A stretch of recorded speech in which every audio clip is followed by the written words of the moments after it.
Hello বন্ধুরা, আসসালামু আলাইকুম। ফেসবুক নাকি আলাউদ্দিনের আশ্চর্য প্রদীপ। তো কথাটা কিন্তু মিথ্যা না, কারণ এই ফেসবুক থেকে অনেক অসহায় মানুষ কিন্তু প্রতিষ্ঠিত হয়েছে। তাহলে আলাউদ্দিনের আশ্চর্য প্রদীপ যারা বলে, আমার মনে হয় তাদের কথার যুক্তি আছে। তো আলাউদ্দিনের আশ্চর্য প্রদীপ বা সোনার হরিণ ফেসবুককে এই কারণেই বলা হয়, যেখান থেকে অনেক অসহায় মানুষ, তারা এখন যারা দুবেলা ঠিক মতো খাইতে পায় নাই, তারা এখন লক্ষ লক্ষ টাকা ইনকাম করতেছে। তারা এখন পাকা বাড়িতে ঘুমাচ্ছে, বা তারা এখন ভাইরাল বা প্রতিষ্ঠিত ব্যক্তি। আমি কাউকে ছোট করার জন্য বা কাউকে ইঙ্গিত করে কিন্তু কথাটা বলছি না, কেউ মাইন্ডে নেবেন না।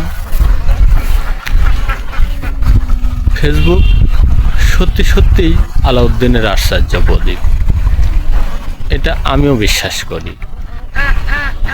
কারণ এই আলাউদ্দিনের আশ্চর্য প্রদীপ যদি এটা না হবে, তাহলে কেন এর পিছে আমি, আপনি বা লক্ষ লক্ষ মানুষ এর পিছে সময় দিচ্ছে?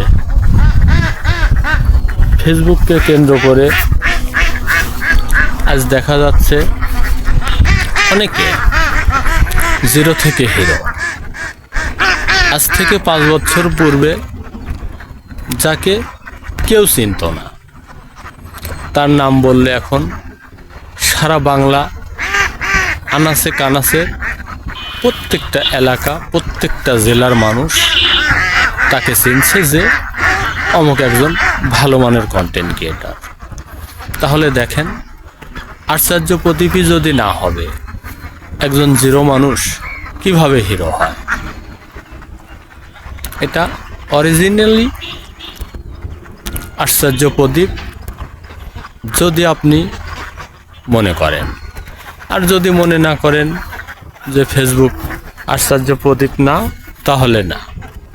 তবে আমার মনে হয় আশ্চর্য প্রদীপের চেয়েও যদি বড় কিছু থেকে থাকে ফেসবুক, সেটাই।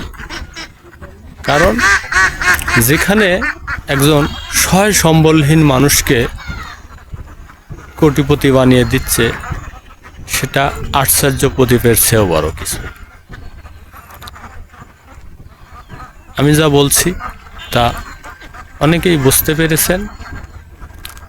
আজকের মতো এ পর্যন্তই। সবাই ভালো থাকবেন। আল্লাহ হাফেজ।